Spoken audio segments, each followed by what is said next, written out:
ये कह रहे हैं सब लोग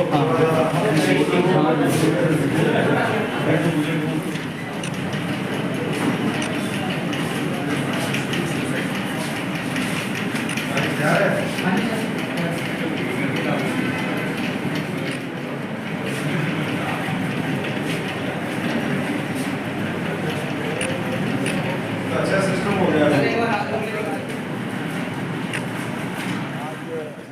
देश में छठे चरण का मतदान है, एक चरण और बाकी है और 4 जून को वोटों की गिनती है।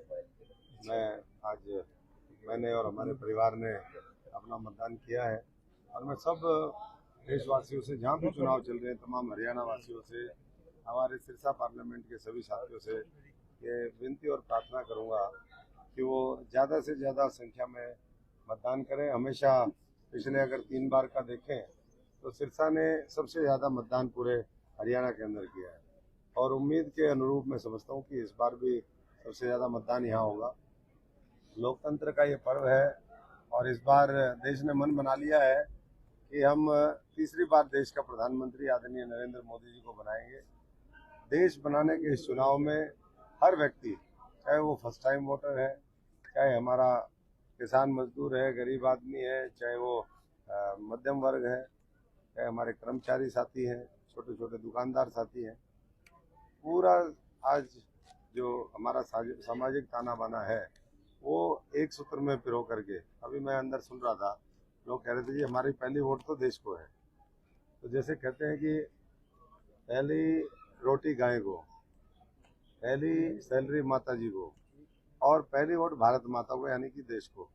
देश को अगर सब वोट देंगे तो पूरी दुनिया के अंदर, जैसे मोदी जी ने नाम रोशन किया है पूरे भारतवर्ष का, आज चीन, पाकिस्तान, बांग्लादेश की हिम्मत नहीं होती कि वो हमारे गलत निगाहों से देख सके। आज ख्याति पूरे इंटरनेशनल स्तर पर है, तो पूरी दुनिया की नज़र इस चुनाव पर है, देश देश की नहीं है।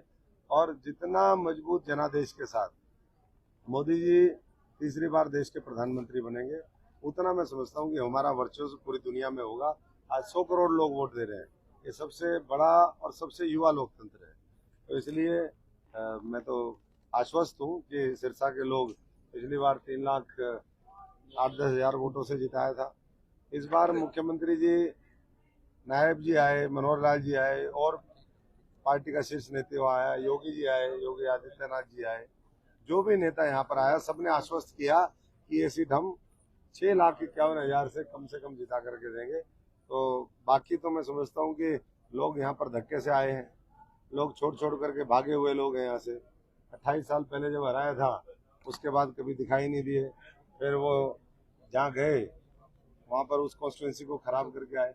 एक मॉडल आज कांग्रेस के अंदर देखने को मिलता है, आज एक मॉडल देखने को मिलता है कि एक कॉन्स्टिट्यूंसी खराब करो, दूसरी में जाओ, दूसरी से तीसरी में जाओ।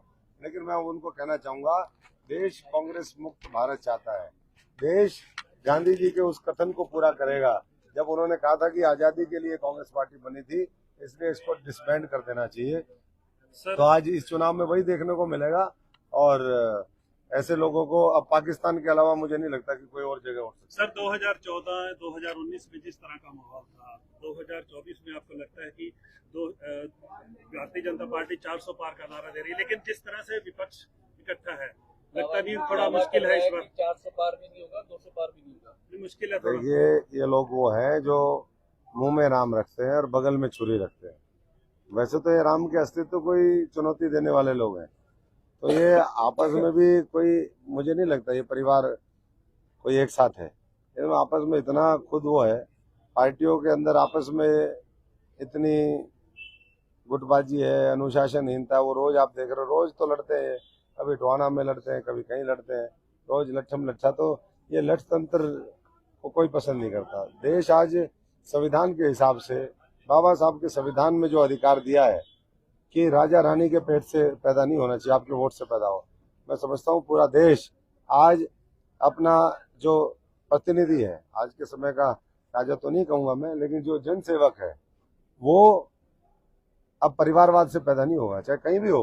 पूरे हरियाणा में भी परिवारवाद साफ होगा और देश में भी परिवारवाद साफ होगा। Thank you.